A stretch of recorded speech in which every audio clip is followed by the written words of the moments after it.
I also suspect that, yeah, there's some level of like really highly intelligent alien life out there that does know that we exist, and they're like, Earth is really messy. We're just not gonna get there. Ian Alexander is only 20 years old, but baby, already a queer icon. From their gender barrier breaking roles on shows like The OA and Everyday, to their current stint on Star Trek Discovery as Greytal, the first trans character in the Star Trek universe, this non-binary performer is breaking barriers and really showing us all the trans excellence. And baby, if you don't have your passport to space yet, you better get it soon, because here is Ian Alexander. Ian, welcome to Logo Live. How are you? Hi, Johnny. It's so nice to be here. I am such a huge fan of yours. Love your work on Pose. Love your TikToks. Like, always bringing me joy. So thank you. It's so great to be here. Thank you for having me. No, of course, and I'm just so happy to have you here. Like, honestly, thank you for taking the time. So I start off all my interviews asking my guests, what are they giving? So what are you giving today? I see a little purple mood. I see some cool jewelry. Like, what are you giving us today? Well, so, these earrings are by my friend Ollie Online Studio. Something a little chandelier moment. These were inspired by Sophie, by It's Okay to Cry. I'm just giving a little goth glam moment. Yeah, I live for it. And it's like, it also gives a little bit of like your work, like your character work in the different shows that you've been in a little bit to me. And speaking of that, before I get into like the trek of it all, which is like iconic in and of itself, I want to talk to you about The OA and what it was like filming that, and if it was as magical as it was to watch. Oh my God, magical is like the perfect way to describe it. I think spiritual is also a really good way to describe it. The show means so much to me personally because it was kind of the first environment where my pronouns were just completely respected. Like everyone knew me as Ian and he, him. And this is when I was only going by he, him pronouns, which I do still use he, him. I also use they, them now too, because I realized I'm non-binary, yay! But yeah, the show really opened my eyes to the world of filmmaking and the magic that happens behind the camera, in front of the camera.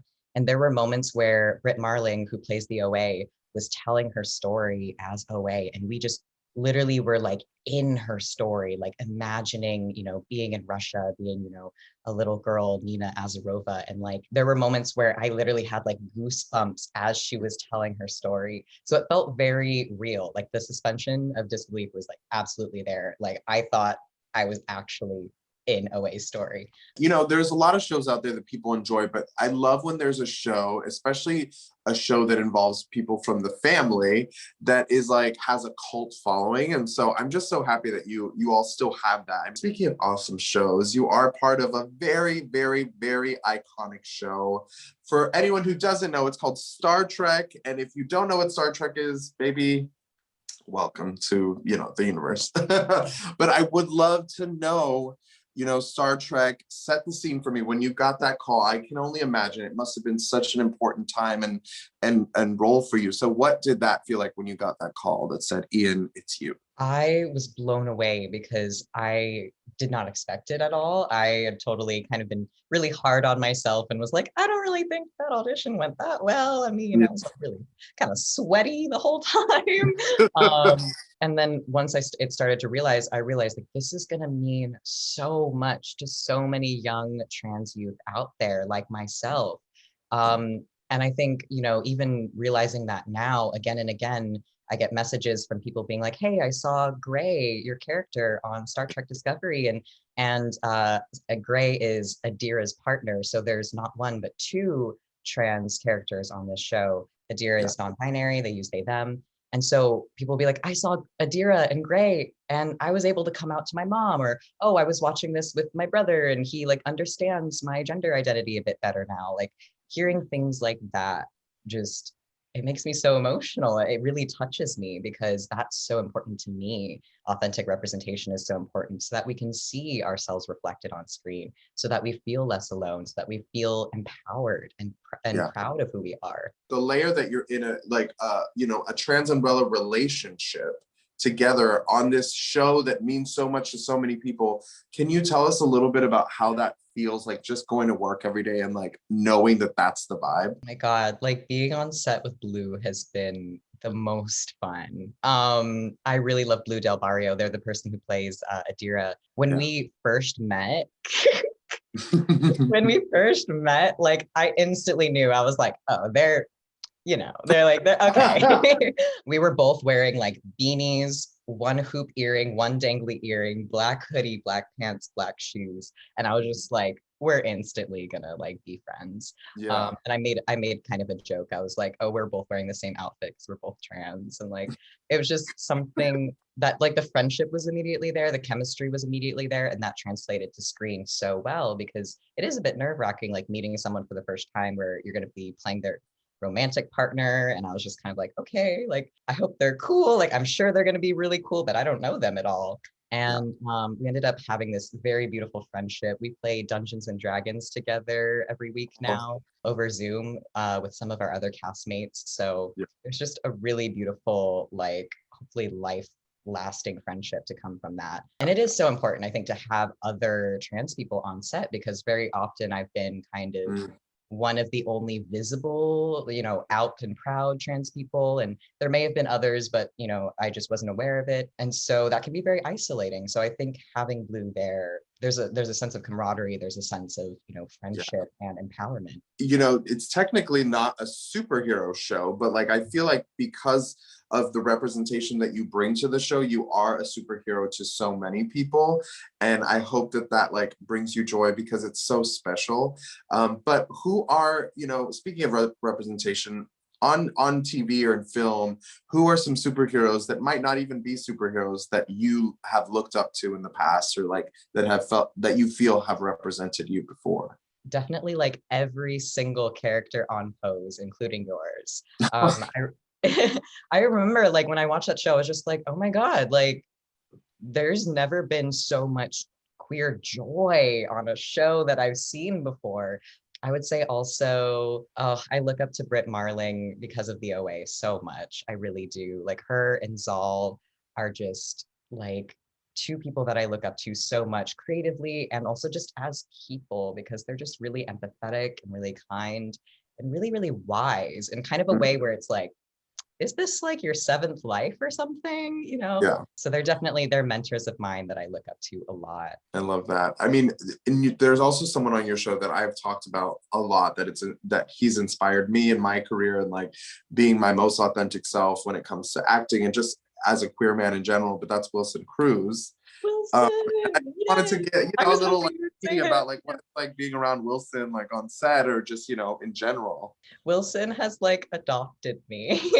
Like him and Anthony Rapp like Yeah. totally took Blue and I under their wings. They were just like, okay, there's these two young individuals, like they're not children, but they're young adults, and they just Right. took us under their wing. Yeah, Wilson has been so inspiring.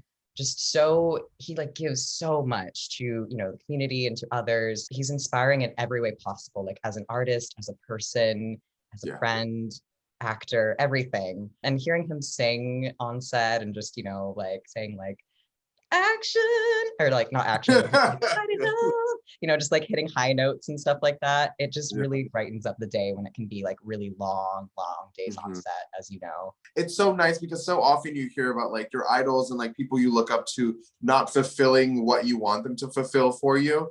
So it's so nice. And I also think it's inspiring for you and people like me that are like part of a new generation to really like take that example and bring it forward to whoever comes after us. But speaking of whoever comes after us, we don't know. It might the aliens might come down upon us, and I'm ready for it. I mean, you're part of such a space heavy show. Do you believe in aliens? I do, as a matter of fact. And I do think that our universe is so vast. There's got to be something out there, like Mm. some world, some universe that, we have no idea about, but they're wondering if there's other people out in the universe and we're just wondering about each other. Do you feel that aliens are queer? Absolutely. And genderless too, or just, whatever gender they want to be. Because Yeah. I mean, this is what I say for my character, Gray. I'm like, Gray is just Gray. He's not necessarily like a trans male, like he is trans. But I think that's just because gender is so far evolved at that point in the future that like it doesn't really matter. He can talk about it. It's not like it's something that's taboo, but I think gender is just so evolved past the point of needing a binary at that point that it's just like people are just people, aliens are just aliens. So you've taken a break from social media, and I'm super curious about this because I do it every now and then, like for a week. But what is your thought process behind doing that, and like in a world that like tells you have to be connected at all times? Yeah, as an actor, I think there is a lot of pressure to be kind of always present online. And taking a social media break and unplugging for a bit is something that I have done in the past before, but it usually, like you mentioned, just kind of like a week or like maybe a month. But I think I realized like since the start of the pandemic, I've been glued to my phone and like glued to my electronics to the point where I wasn't really like living my life. Like to the point where I realized I was like, okay, I have spent more time on social media on my phone scrolling than I have like exploring my neighborhood. And so I realized when I got back to LA and I just realized I was like, I need like a huge detox. So I deleted Twitter and Instagram off of my phone. And it's been that way for like, wow, I haven't even been keeping count because I've just been doing it for as long as I need to. Social media was becoming so triggering for me. I have like really, really high anxiety. And you know, seeing certain things would kind of send me into a spiral where I wouldn't be able to like stop thinking about it for the rest of the day. And I think social media really is designed that way. It's designed to induce the most anxiety possible so that you get hooked on it and you keep going back. Netflix has this documentary series called Explained, and there was one about anxiety. And there's something that someone was saying about how it's like social media is like we've invented the automobile and it's this huge innovation, but we haven't invented the seatbelt yet. And I just felt like that was such a good analogy because I'm like holding on. I'm like, slow down the car. It's too fast. Where's the airbag? Right. Yeah. Another question I love to ask my guests, especially those that are in the industry and are working on their crafts, what does an Ian Alexander empire look like in the future? Oh my God, my vampire. Oh my God, I love that so much.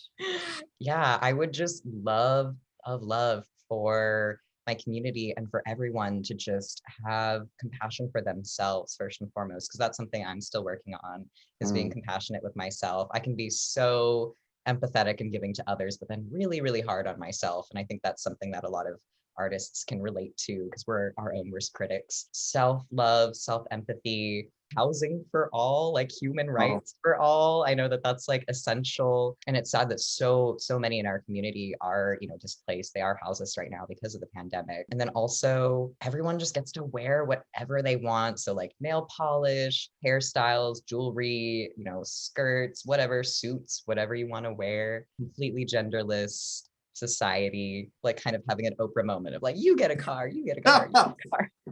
Honestly, I have to say, Ian, I feel like it's such an inherently queer thing to like want to look out for each other. Like, I feel like there's so many times where cishet people get asked like, what does your future look like? And they're like, I want a boat. And we're like, I want a boat, and then I want to bring all my pals with me and like make sure everyone has a life raft. So it's so nice to hear that because I feel that so much too, you know? I really do think that we have the ability to change, you know, society for the better. I think my generation is really just fed up with the way that things are, fed up with the systems in place that are keeping people suppressed, you know, and we're ready to change things up. Your energy is so welcoming and so kind and so loving that I hope you know that going out into the world that you just have this bright, lovely energy, and like you make me want to just chat for hours, but that's all the time we have for today. Oh, well, thank you so much for having me. It's been a pleasure. Oh my God, me too. And I hope we work together in the future. Yes. Oh my God, manifesting. Yes.